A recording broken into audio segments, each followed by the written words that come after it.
It's me Isha और आज हम लोग करने वाले हैं क्लास 8 की साइंस का chapter number 10 which is reaching the age of adolescence का पार्ट 3। सो आज हमारे पार्ट 3 का पहला सब टॉपिक है that is about types of glands. पिछले क्लास में हमने क्या डिस्कस किया था? पिछले क्लास में हमने ये डिस्कस किया था कि जैसे एंडोक्राइन ग्लैंड है उसने जाके मतलब सिमुलेट किया टेस्टिस और ओवरीज को कि वो टेस्टोस्टेरोन एंड ईस्ट्रोजन रिलीज़ करे, सिक्रीट करे, ठीक है। फिर जब वो सिक्रीट करते हैं तो फिर वो क्या कर देते हैं, ब्लड स्ट्रीम में अपने हार्मोन्स को छोड़ देते हैं ताकि वो टारगेट एरिया तक पहुंच जाए। टारगेट एरिया मतलब जैसे कि उसने एंडोक्राइन ग्लैंड ने सिमुलेट किया टेस्टिस एंड ओवरीज को कि टेस्टोस्टेरोन एंड ईस्ट्रोजन मतलब सिक्रीट करो अपने मतलब हार्मोन में से हार्मोन सिक्रीट करो। तो फिर ये जो क्या करते हैं टेस्टोस्टेरोन एंड ईस्ट्रोजन ये क्या करते हैं, उनको उसके टारगेट साइट तक लेके जाने के लिए उसको ब्लड स्ट्रीम में छोड़ देते हैं। तो एक टारगेट साइट क्या होंगे, टारगेट साइट मतलब जहाँ पे आपको हेयर ग्रोथ करना रहता है, मतलब जो बॉडी हेयर ग्रोथ ऑटोमेटिकली कर देती है आपके प्यूबिक रीजन्स में, आर्म्स में, ठीक है। सो उस टाइप के रीजन्स तक वो उसे पहुँचाती है, मतलब टारगेट साइट तक पहुँचाती है, ठीक है। सो अब हमने क्या देखा था कि इस वाले हमने एग्जाम्पल में क्या देखा था कि जो टेस्टोस्टेरोन और जो ईस्ट्रोजन होते हैं वो क्या मतलब जो टेस्टिस और ओवरीज होते हैं वो अपने हार्मोन्स टेस्टोस्टेरोन एंड ईस्ट्रोजन को कहाँ रिलीज़ करते हैं, वो उसे ब्लड स्ट्रीम में रिलीज़ कर देते हैं अपने टारगेट साइट तक पहुँचने के लिए। अब हम लोग देखने वाले हैं कि ग्लैंड्स के भी ना कुछ टाइप होते हैं। अब इसे समझ लेते हैं। Ductless gland with duct. अब यहाँ पे क्या है, डक्टलेस ग्लैंड मतलब ऐसे ग्लैंड्स जो क्या करते हैं अपने हार्मोन्स को डायरेक्ट ब्लड स्ट्रीम में रिलीज़ कर देते हैं। कहाँ रिलीज़ कर देते हैं? ब्लड स्ट्रीम में अपने हार्मोन्स को रिलीज़ कर देते हैं, ठीक है। हार्मोन्स को अपने ब्लड स्ट्रीम में रिलीज़ कर देते हैं। जैसे कि हमने क्या देखा था, जो टेस्टिस और ओवरीज थे उनको जब बोला गया कि उनको जब सिमुलेट किया गया कि अपने टेस्टोस्टेरोन और ईस्ट्रोजन हार्मोन्स को छोड़ो, तो उन्होंने क्या किया, उन्होंने ब्लड स्ट्रीम में उससे छोड़ दिया और उसके बाद ब्लड स्ट्रीम में अपने हार्मोन्स को टेस्टोस्टेरोन एंड ईस्ट्रोजन को छोड़ दिया टेस्टिस और ओवरीज ने, ताकि वो अपने टारगेट एरिया तक पहुँच जाए। तो ऐसा क्या होता है, मतलब यहाँ पे इस टाइप के जितने भी परफॉर्म होते हैं, जो भी ग्लैंड्स अपने हार्मोन्स को ब्लड स्ट्रीम में छोड़ देते हैं, तो उस टाइप के जितने ग्लैंड्स होते हैं उन्हें हम डक्टलेस ग्लैंड बोलते हैं, डक्टलेस ग्लैंड्स, ठीक है। अब यहाँ पे डक्ट का मतलब क्या होता है, ट्यूब होता है, ठीक है। इससे कोई ट्यूब नहीं कनेक्टेड होता है, मतलब ये जो ग्लैंड होता है इससे कोई ट्यूब नहीं कनेक्टेड होता है उसके टारगेट एरिया तक। मान लो ये कोई ग्लैंड है, ठीक है। अब इस ग्लैंड से कोई ट्यूब नहीं कनेक्टेड होता है टारगेट रीजन तक, ठीक है, टारगेट साइट तक कोई ट्यूब नहीं कनेक्टेड होता है, ठीक है। तो ये डक्टलेस ग्लैंड होता है। तो ये सब क्या करते हैं ना, जितने भी वेसल्स होते हैं ना, ब्लड वेसल्स, उसी में अपने हार्मोन्स को रिलीज़ कर देते हैं, क्योंकि जो ब्लड वेसल्स होते हैं वो पूरे बॉडी में तो घूमते ही हैं, तो कभी ना कभी तो वो जाके अपने टारगेट साइट पे पहुंचेंगे ही ना, इसीलिए वो लोग डायरेक्ट ब्लड स्ट्रीम में रिलीज़ कर देते हैं। हाँ, उनके पास कोई खुद का ट्यूब नहीं होता, ठीक है, जैसे हम डक्ट बोलते हैं, ठीक है। तो उस टाइप के जितने ग्लैंड्स होते हैं उन्हें हम डक्टलेस ग्लैंड्स बोलते हैं, ठीक है। So our next is gland with duct. अब ऐसे ग्लैंड्स जिनके पास क्या होता है, डक्ट होता है। इसका मतलब क्या हुआ, इसका मतलब हमारे पास ये जो ग्लैंड है इससे क्या कनेक्टेड रहेगा, एक पाइप कनेक्टेड रहेगी, जो कहाँ तक कनेक्टेड रहेगी, टारगेट साइट तक। अब मेरे हिसाब से जिन लोगों को भी टारगेट साइट, ग्लैंड्स एंड ये सब समझ में नहीं आ रहा होगा आप लोग को, आप अगर नए चैनल पे मेरे आए तो आप लोग क्या कीजिए, पहले इसका पार्ट 1 एंड पार्ट 2 देखिए, ठीक है। पार्ट 1 एंड पार्ट 2 कहाँ है, आई बटन पे मैंने दे दिया है, और अगर आपको आई बटन पे नहीं दिख रहा है, कोई प्रॉब्लम है, तो आप मेरे चैनल पे जाके देख सकते हैं, मैंने प्लेलिस्ट बना दी है, ठीक है। सो आप वहाँ से जाके देख सकते हो। सो ग्लैंड्स विद डक्ट का क्या होता है, मान लीजिए ये क्या है, एक ग्लैंड है और इससे कनेक्टेड होगा एक पाइप, ट्यूब जिसे हम बोल सकते हैं, जो कहाँ तक कनेक्टेड होगा, टारगेट साइट तक कनेक्टेड होता है, ठीक है। इस टाइप के जितने भी ग्लैंड्स होते हैं जिनके पास खुद का डक्ट होता है, ट्यूब होता है टारगेट साइट तक कनेक्टेड, उन्हें हम ग्लैंड विथ डक्ट्स बोलते हैं। एंड कुछ ग्लैंड कैसे होते हैं जो उनके पास कुछ ऐसा ट्यूब नहीं होता, वो लोग डायरेक्ट बॉडी के जो ब्लड वेसल्स होते हैं ना उन्हीं में अपने हार्मोन्स को रिलीज़ कर देते हैं। जिससे क्या होता है, क्योंकि ये हमारी बॉडी है, मैं रफ फिगर बना रही हूँ, ओके, यहाँ पे सिर्फ एक रफ फिगर बना रही हूँ बॉडी का। तो ये हमारे पास क्या है, हमारी बॉडी है। और मान लीजिए अगर कोई ग्लैंड इधर है बॉडी के हिस्से में, तो ये पूरी बॉडी में क्या रहते हैं, ब्लड वेसल्स कनेक्टेड रहते हैं ना, हर जगह के बॉडी के पार्ट्स तक head to toe blood vessels एक दूसरे से कनेक्टेड रहते हैं। तो वो लोग क्या करते हैं ना, एक ही ब्लड वेसल किसी ब्लड वेसल में रिलीज कर देते हैं, फिर वो घूम घूम के जहाँ तक उसे पहुँचना है वो वहाँ तक पहुँच जाता है। ठीक है, उनके पास कोई सेपरेट डक्ट नहीं होता। जैसे कि अगर यहाँ पे टारगेट साइटेड यहाँ पे ग्लैंड है, तो जो डक्ट वाले ग्लैंड हो गए, ग्लैंड्स विद डक्ट, उनके पास क्या होगा, एक डायरेक्ट यहाँ से पाइप कनेक्टेड होगी जिसके से डायरेक्ट यहाँ तक पहुँच जाएगा। लेकिन डक्टलेस ग्लैंड में वो लोग डायरेक्ट ब्लड स्ट्रीम में रिलीज कर देते हैं, जिसके से वो घूम घूम के कभी ना कभी तो उस एरिया में पहुँचेगी, तो वैसे ही वो ब्लड स्ट्रीम में हार्मोन्स को रिलीज कर देती हैं। तो ये हमने क्या देखे, टाइप्स ऑफ ग्लैंड्स देखी। ठीक है, ये कौन कौन से मेथड्स होते हैं, यहाँ पे हम लोग टाइप्स नहीं कह सकते, इसको मेथड कह लेंगे। ठीक है, methods of transferring hormones through one part of the body to another part of the body. ठीक है, सो 2 टाइप्स होते हैं, ductless and gland with duct. Okay, so इसके बाद हम लोग क्या देखने वाले, अब इसके बाद हम लोग देखेंगे जो बहुत सारे हमारी बॉडी में ग्लैंड्स होते हैं, अलग अलग टाइप के ग्लैंड्स होते हैं। कौन कौन से टाइप के ग्लैंड्स होते हैं, एंडोक्राइन ग्लैंड हो गया, पिट्यूटरी ग्लैंड हो गया। ठीक है, एंड उसके बाद हमारे पास बहुत ही सारे अलग अलग टाइप के ग्लैंड्स होते हैं। इसके बाद हम लोग देखेंगे कौन कौन से टाइप के ग्लैंड्स होते हैं, उनके कौन कौन से हार्मोन होते हैं, एंड वो हार्मोन क्या क्या परफॉर्म करते हैं। ठीक है, आप बॉडी में जाके क्या क्या परफॉर्म करते हैं। Okay, so now let's move to our next topic is about today. हम लोग अब आगे क्या डिस्कस कर रहे हैं, अब हम आगे डिस्कस करने वाले हैं कुछ ग्लैंड्स के नाम, उनके हार्मोन के नाम, वो कौन से हार्मोन सेक्रीट करते हैं। ठीक है, हार्मोन्स दे सेक्रीट, ये जो ग्लैंड्स है वो कौन से हार्मोन सेक्रीट करते हैं। देन हम इन ग्लैंड्स का मतलब ये जो ग्लैंड्स है, ये जो हार्मोन सेक्रीट करते, तो इनका ये जो फंक्शन क्या होता है, इन ग्लैंड्स का फंक्शन क्या होता है, हम वो देखेंगे। देन हम देखेंगे मतलब ये जो ग्लैंड्स है इससे और कौन कौन सी डिसीजेस कॉज हो सकती हैं। तो ये 4 मेन कॉन्सेप्ट्स हम क्लियर करेंगे कुछ अलग अलग टाइप के ग्लैंड्स के। ठीक है, मेनली हम लोग 5 to 6 ग्लैंड्स के बारे में पढ़ने वाले हैं, तो अच्छे से हम लोग जल्दी जल्दी इसको कवर कर लेते हैं।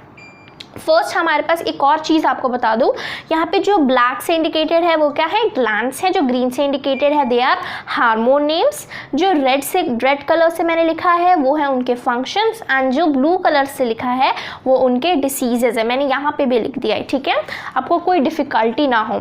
सो फर्स्ट हमारा ग्लैंड है दैट इज पिट्यूटरी ग्लैंड। ठीक है, सो पिट्यूटरी ग्लैंड है हमारा फर्स्ट।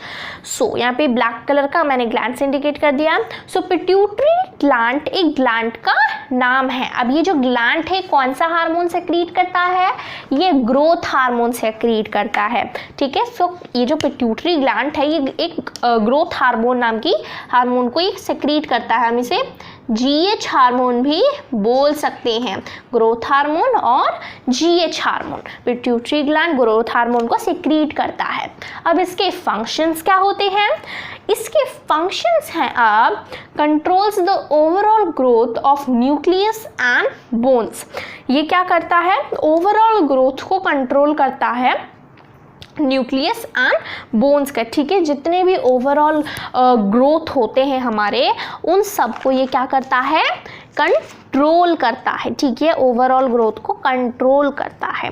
अब हमारे पास यहाँ पे क्या है, एक्चुअली ये हमारे क्या है, controls the overall growth of muscles and bones है। ठीक है, controls the overall growth of muscles and bones. यहाँ पे क्या है, पिट्यूटरी ग्लैंड क्या सेक्रेट करता है, ग्रोथ हार्मोन, और we can say like GH hormone, and उसके फंक्शंस क्या है, control the overall growth of muscles and bones. ठीक है, मसल्स और बोन्स में जितने भी ग्रोथ होते हैं ना उन सबको ये GH हार्मोन कंट्रोल करता है। ठीक है, कंट्रोल करता है, इसकी ये फंक्शंस हैं।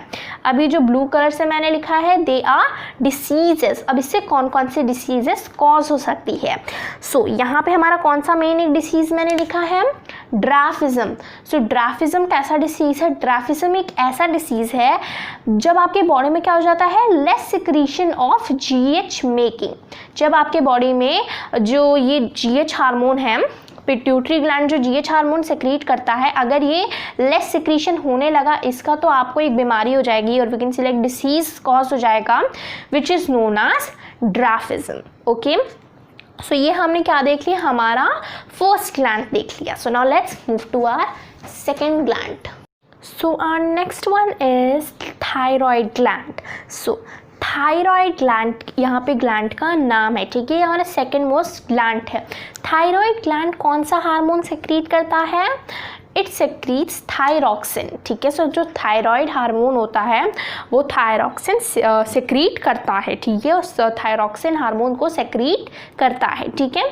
अब ये जो हमारे पास थायरॉक्सिन है, अब इसका फंक्शन क्या होता है, ओके, जो थायराइड ग्लैंड है उसका जो हार्मोन है थायरॉक्सिन, उसका फंक्शन क्या होता है, उसका फंक्शन क्या होता है, it simulates the rate of cellular oxidation carbohydrates, protein and fats. वो क्या करता है, सिम्युलेट करता है रेट ऑफ सेलुलर ऑक्सीडेशन, जो सेलुलर ऑक्सीडेशन होता है of carbohydrates, protein and fats, जो सेलुलर ऑक्सीडेशन होता है उसको क्या करता है, सिम्युलेट करता है, ठीक है।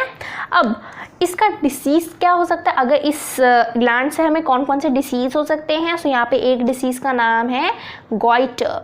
सो गॉइटर, आप इसे अपने लैंग्वेज में कुछ भी बोल सकते हो, ठीक है। गॉइटर होता क्या है, मेनली आप लोगों ने देखा होगा कुछ कुछ के नेक क्या हो जाता है, नेक उनका बल्ज हो जाता है, ठीक है।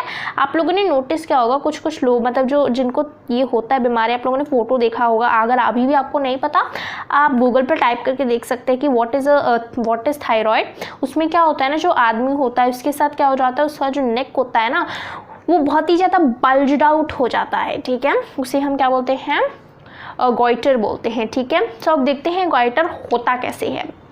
सो गॉइटर कैसे होता है, the deficiency of iodine in the diet causes less secretion of thyroxine which causes goitre.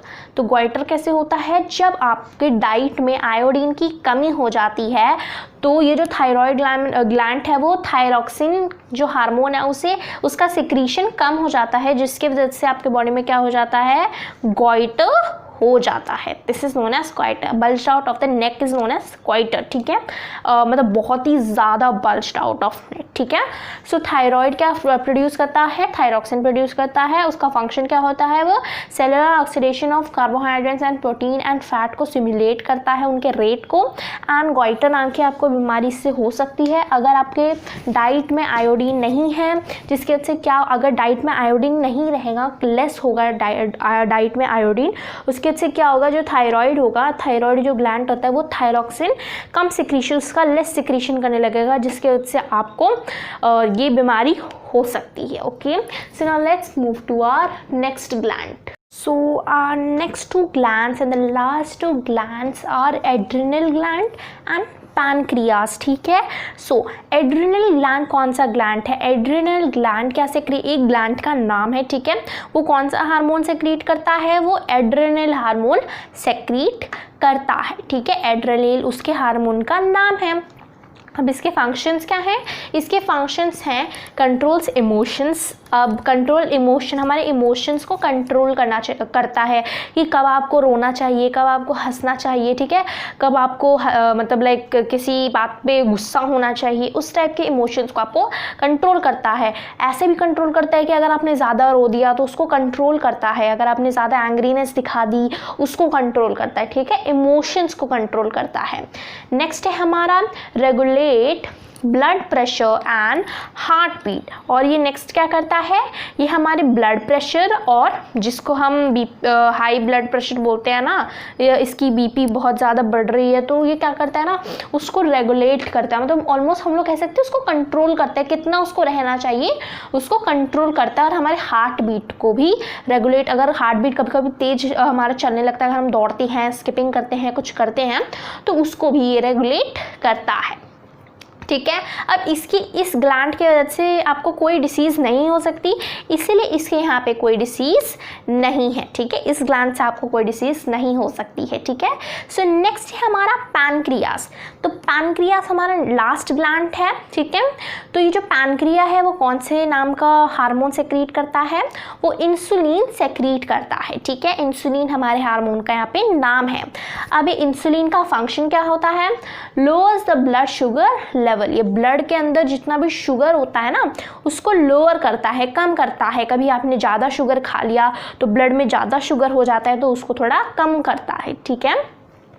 और नेक्स्ट हमारे यहाँ पे क्या है, इससे कौन सी डिसीज़ पैदा हो सकती है, इससे डायबिटीज़ पैदा हो सकती है।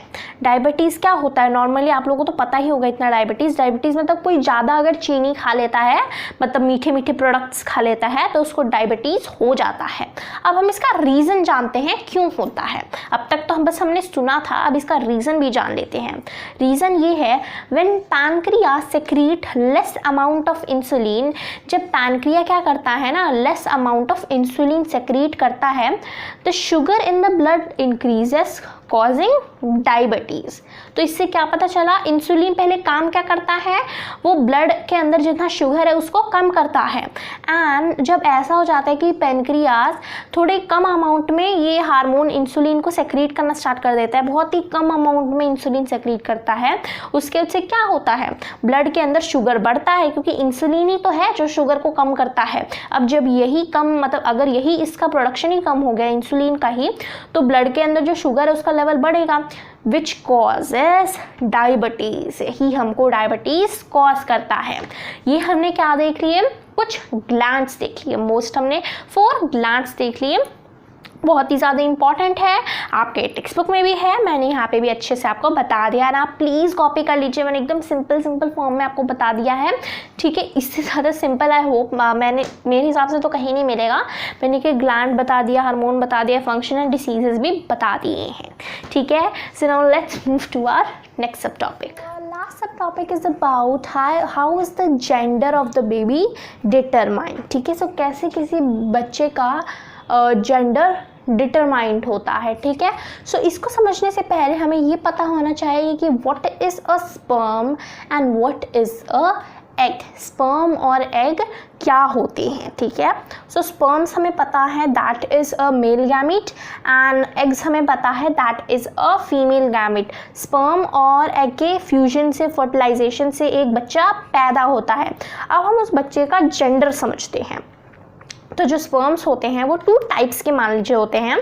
एक स्पर्म ऐसा होता है जिसके पास Y क्रोमोसोम्स होते हैं, Y नेम के क्रोमोसोम्स होते हैं, और एक स्पर्म ऐसा होता है जिसके पास X नेम के क्रोमोसोम्स होते हैं। लेकिन जो फीमेल के जो गैमेट्स होते हैं एग्स, वो कैसे होते हैं, उनके पास सिर्फ X क्रोमोसोम ही होता है, ठीक है। सो यहाँ पे हम लोग एक और टर्मिनोलॉजी पढ़ लेते हैं कि अगर कोई एक्स नेम का स्पर्म, अगर कोई एक्स क्रोमोसोम का स्पर्म अगर किसी एग में एक्स यहाँ पे जो हमारे पास क्या है, एक्स नेम का कोई स्पर्म अगर कोई एग में फर्टिलाइज कर ले, क्या कर ले, फर्टिलाइज कर ले, तो एक गर्ल बॉर्न होगी। क्या होगी, एक गर्ल बॉर्न होगी। यहाँ पे हमने एक्स क्यों लिया, क्योंकि जो एग्स होते हैं उनका क्या होता है, दोनों एक्स ही होंगे, ठीक है, एक्स ही होंगे। तो अगर कोई अगर एक्स क्रोमोसोम वाला स्पर्म अगर किसी एग से, एक्स नेम वाले एग से फर्टिलाइज होता है तो एक गर्ल बेबी फॉर्म होगी। लेकिन अगर कोई वाई नेम वाला क्रोमोसोम, मतलब अगर कोई वाई नेम वाला क्रोमोसोम स्पर्म अगर किसी एग से फर्टिलाइज होता है तो वो क्या होगा, वो एक गर्ल नहीं, वो एक बॉय पैदा होगा, ठीक है। तो इस फिगर से भी हम ये समझ लेते हैं, ये दोनों क्या है, एग है, ये दोनों क्या है, यहाँ पे स्पर्म है। एक स्पर्म क्या है, वाई है, एक स्पर्म क्या है, एक्स है। अगर वाई यहाँ पे वाई वाला जो हमारे पास स्पर्म है वो अगर एक्स ये जो इस वाले एग से फर्टिलाइज होगा, एग्स का क्या है क्रोमोसोम एक्सी, मतलब एक्सी है यहाँ पे, जो एग हैं उनका यहाँ पे क्रोमोसोम क्या है एक्स है, ठीक है। सो अगर कोई वाई नेम का स्पर्म एक्स, यहाँ पे जो हमारे पास एग है एक्स नाम के एग से फर्टिलाइज होगा तो वो क्या हो जाएगा, एक बॉय में फॉर्म हो जाएगा, ठीक है, क्योंकि यहाँ पे क्या हो गया एक्स वाई हो गया ना, तो एक बॉय बन जाएगा। लेकिन अगर कोई वाई नेम का क्रोमोसोम मतलब स्पर्म अगर कोई एग से फर्टिलाइज होगा तो क्या हो जाएगा, एक गर्ल फॉर्म होगी, क्योंकि यहाँ पे क्या है दोनों एक्स एक्स है, ठीक है। ये हमको समझना है, अगर दो एक्स हैं तो गर्ल, अगर एक वाई है और एक एक्स है तो बॉय, ठीक है। सो ये हमने यहाँ पे समझ लिया है, बस आपको ये टर्मिनोलॉजी को समझना होगा कि एक्स एंड वाई है then boy, then X and X है तो वो एक गर्ल। सो ये हमने क्या देख लिया, how is the gender of the baby determined, ठीक है। सो यहीं पे हमारी क्लास 8 की साइंस का chapter number 10 reaching the age of adolescence का पार्ट 3 खत्म होता है, पूरा चैप्टर खत्म होता है, उसका इंट्रोडक्शन यहीं पे खत्म होता है। एंड प्लीज़ मेरे चैनल को सब्सक्राइब कर दीजिए और बेल आइकन दबा दीजिए, जिससे आने वाली सारी वीडियो को नोटिफिकेशन आपको जल्द से जल्द मिल जाए। और अगर आपको ये वीडियो अच्छी लगती है तो इस वीडियो को लाइक कीजिए, अपने फैमिली और फ्रेंड्स के साथ ये वीडियो शेयर कीजिए। Thank you.